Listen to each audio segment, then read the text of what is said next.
Hello everyone, welcome to FPL Subs. In today's video, we have the below topics: Game Week 10 points and analysis, Game Week 11 team and transfers. Let's quickly go through the Game Week 10 Dream Team, the kings of the Game Week. James Ward-Prowse has done it again. Watching his free kicks are joy to our eyes, and his selection in Dream Team is fully justified by the two attacking returns against Manchester United. But the stage was not for him. A certain Uruguayan named Edinson Cavani has taken it from him with 3 attacking returns and all the bonus points. That also in only 45 minutes of playtime. Pedro Neto is slowly justifying his reputation and converting the potential into FPL points, making his owners happy by sticking to him.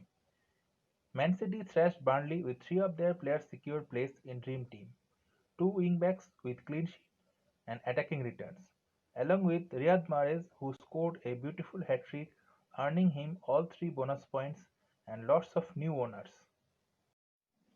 Newcastle got their upper hand over Crystal Palace. That reflects on the Dream Team by the selection of 2 of their players, Wilson and Joelinton, both with 1 goal and 1 assist each, the ones to keep an eye on as Newcastle have good upcoming fixtures. Fight for existence between West Brom and Sheffield United ended in favour of West Brom, and as a result, Sam Johnstone earned place in Dream Team with clean sheet, lots of save points, and all 3 bonus points. The last match of the game week was eventful. Ogbonna registered his first attacking return, and Gerard Classic Brown has pulled out a classic performance out of nowhere and helped me to get my target of having Dream Team player in my team every game week.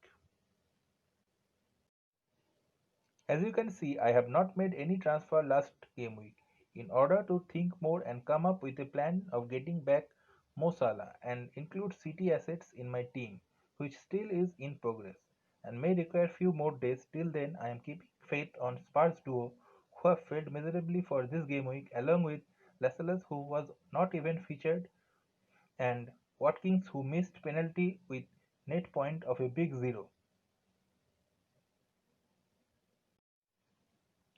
McCarthy got only save points, target blanked again, and my captain Dominic Calvert-Lewin became the normal Dominic Calvert-Lewin, blanked second time this season and resulted my third captain blank in the season.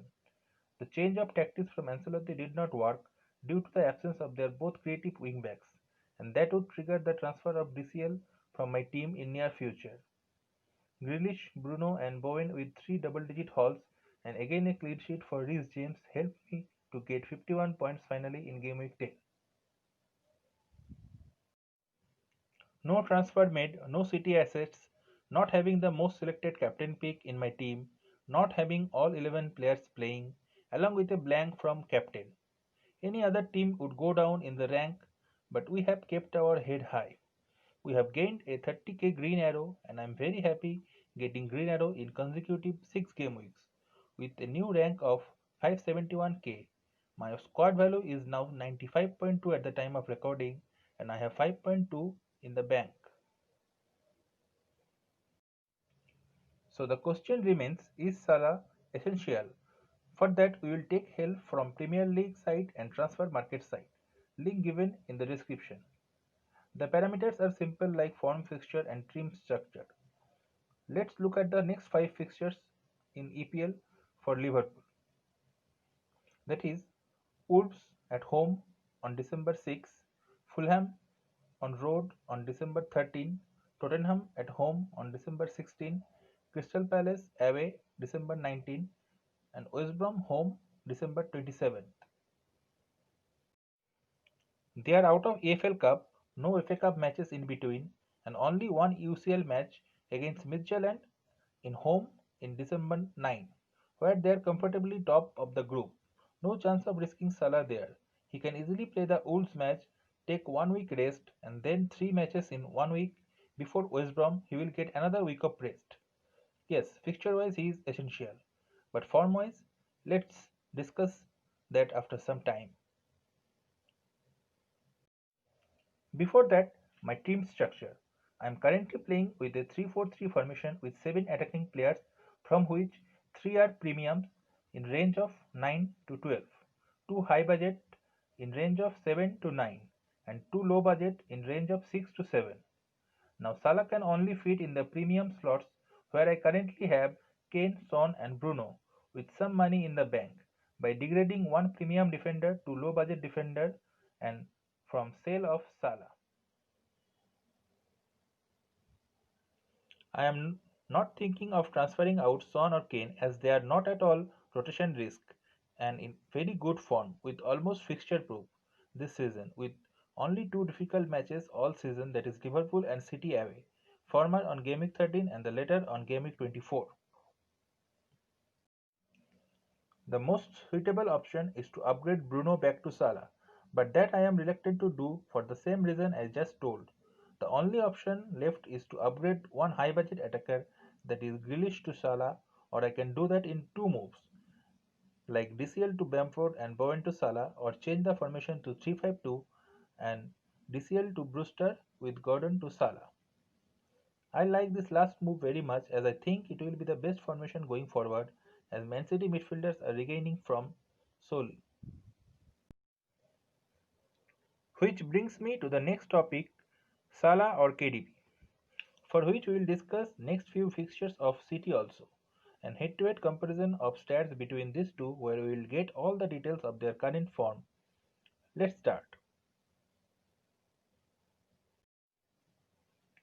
For attacking comparison, I will not take total goals and assists that much in consideration as City were missing lots of players. Salah had played 782 minutes compared to KDB's 652 minutes. Salah had total 35 shots with 15 shots in target, shot accuracy 65%, shot success 23%, whereas KDB had total 28 shots with 7 shots in target, shot accuracy 39% with shot success of 4%. Salah is comparatively ahead with these stats. It is much similar if we consider shots per minutes. Salah has tried to shoot in every 22 minutes and KDB in every 23 minutes.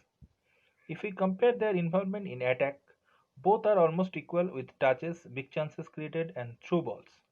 But KDB is miles ahead when it comes to crosses, which also reflected by the amount of assists for him.